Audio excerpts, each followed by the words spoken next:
जय माता दी फ्रेंड्स। आज हम सुनेंगे हरताल का तीज व्रत कथा। तीज कथा को आरंभ करने से पहले हम हाथ में कुछ पुष्प और अक्षत ले लेंगे, क्योंकि कोई भी कथा खाली हाथ नहीं सुनी जाती है।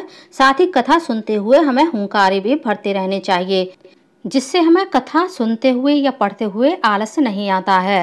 हरताल का तीज व्रत कथा इस प्रकार से है। यह कथा शिवजी ने ही माता पार्वती को सुनाई थी।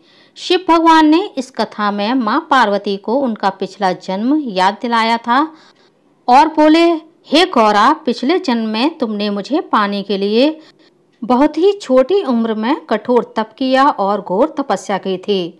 तुमने ना तो कुछ खाया और ना ही पिया, बस हवा और सूखे पत्ते चबाए। तुमने इतनी घोर तपस्या की, चाहे जला देने वाली गर्मी हो या कपा देने वाली ठंड हो, तुम नहीं हार मानने वाली थीं। तुम डटी रहीं, बारिश में भी तुमने जल नहीं पिया। तुम्हें इस हालत में देखकर तुम्हारे पिता बहुत दुखी होते थे और उनको दुखी देखकर नारद मुनि आए और कहा कि मैं भगवान विष्णु के भेजने पर यहाँ आया हूँ। वह आपकी कन्या से विवाह करना चाहते हैं। इस बारे में मैं आपकी राय जानना चाहता हूँ। नारद जी की बात सुनकर आपके पिता बोले, अगर भगवान विष्णु यह चाहते हैं तो उन्हें कोई आपत्ति नहीं है, परंतु जब तुम्हें इस बारे में पता चला तो तुम बहुत दुखी हो गई। तुम्हारी एक सहेली ने तुम्हें दुख में देखकर तुम्हारे दुख का कारण पूछा और तुमने कहा कि मैं सच्चे मन से भगवान शिव का वरण करना चाहती हूँ। मैं उन्हें अपना पति मान चुकी हूँ, किंतु मेरे पिता मेरा विवाह विष्णु के साथ तय कर चुके हैं। मैं विचित्र संकट में फंस गई हूँ। अब मेरे पास प्राण त्यागने के अलावा और कोई दूसरा उपाय नहीं बचा है। तुम्हारी सखी बहुत ही समझदार थी। उसने कहा, प्राण छोड़ने की कोई बात नहीं है। संकट के समय धैर्य से काम लेना चाहिए। भारतीय नारी के जीवन की सार्थकता इसी में है कि जिसे मन से पति रूप में वह एक बार मान लेती है, जीवन पर्यंत उसी से अपने विवाह का निर्वाह करती है। तुम्हारी सखी ने तुमसे कहा कि मैं तुम्हें घनघोर वन में ले चलती हूँ, जो साधना स्थल भी है और जहाँ तुम्हारे पिता तुम्हें खोज भी नहीं पाएंगे। मुझे पूर्ण विश्वास है कि ईश्वर अवश्य तुम्हारी सहायता करेंगे। तुमने ऐसा ही किया। तुम्हारे पिता तुम्हें घर में ना पाकर बड़े ही दुखी हुए। उन्हें चिंता होने लगी। इधर तुम्हारी खोज होती रही। तुम उधर अपनी सहेली के साथ नदी के तट पर एक गुफा में मेरी आराधना में लीन रहने लगीं। तुमने रेत के शिवलिंग का निर्माण किया। तुम्हारी इस कठोर तपस्या के प्रभाव से मेरा सिंहासन हिल उठा और मैं शीघ्र ही तुम्हारे पास पहुंचा और तुमसे वर मांगने के लिए मैंने कहा।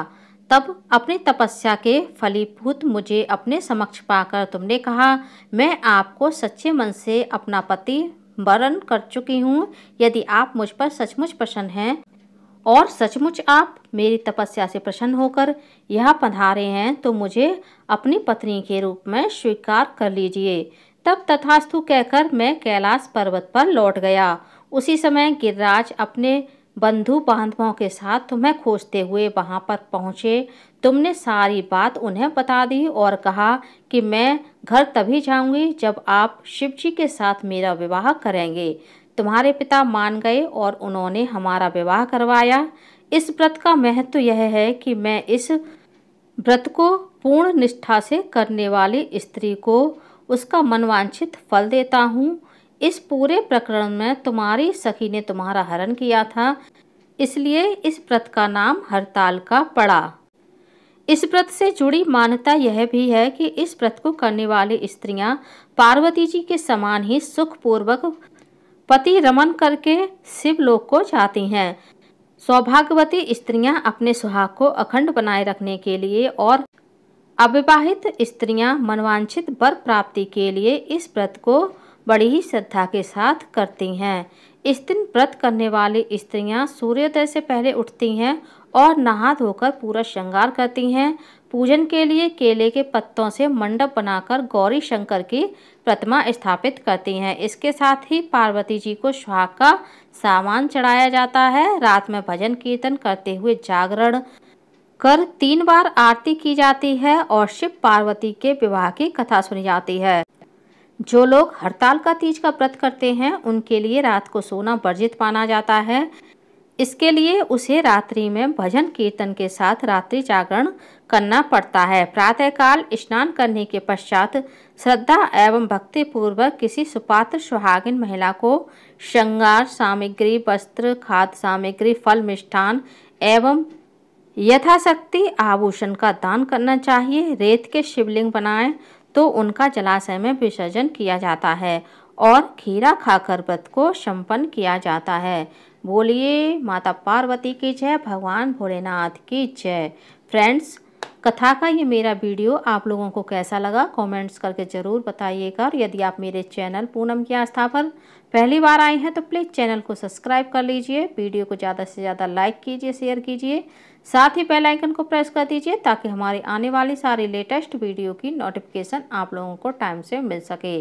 कमेंट्स बॉक्स में हर हर महादेव, माता पार्वती की जय अवश्य लिखिएगा। धन्यवाद फ्रेंड्स। हर हर महादेव।